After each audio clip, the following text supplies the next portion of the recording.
Governor Evers did recently propose a roughly $1 billion plan to provide property tax relief. To break down that plan and how it fits into the budget surplus, I sat down with the president of Wisconsin Policy Forum, Jason Stein. Where is that money coming from? Let's break that down for people. Sure. Basically, the state already had a $700 to $800 million surplus going into this process, and then we just got essentially increased revenue projections, particularly in income and corporate income taxes.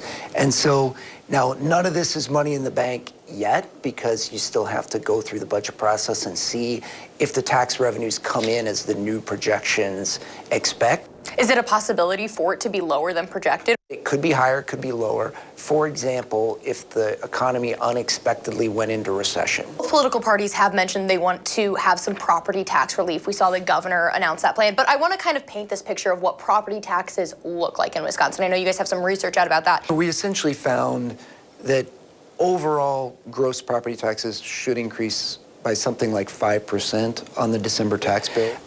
As far as school property taxes, those were up something like 7.8%, which was the most in more than 20 years. In January, you released something that says that Wisconsin's tax burden was at an all-time low in 2025. What does it show us about 2026? Right. So it is a little counterintuitive that we're seeing property taxes definitely going up by more than they have in most recent years.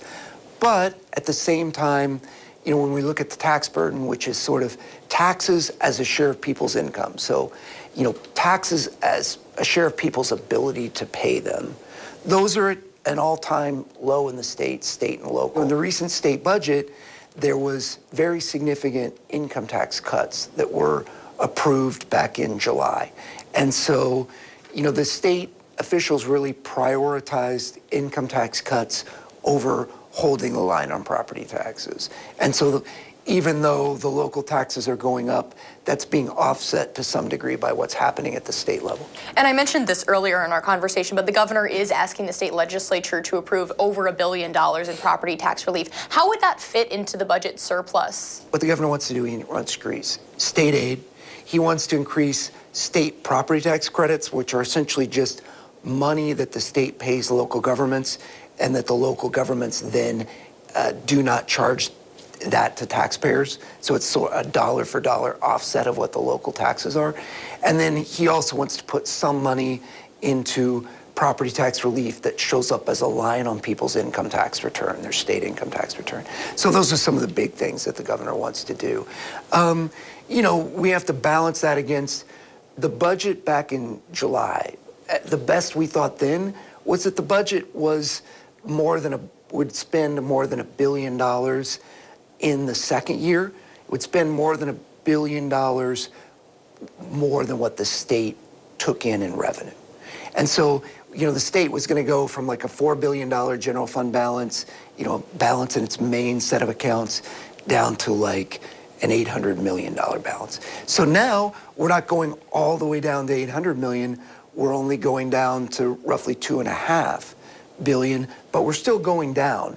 And that means why is that happening? It's because we're spending more than we're taking in, even with these additional revenue projections. And I want to touch on this too, because I find it really interesting, and I think it might be kind of confusing for people to hear that we're spending more than we're taking in, but we have this huge surplus. And how do all of those puzzle pieces kind of fit together to tell the story? Yeah, if you just want to think about it, you can have a family, they've saved up money over time, right? Let's say they had both parents working, they were both making a good income, and they saved up money over time.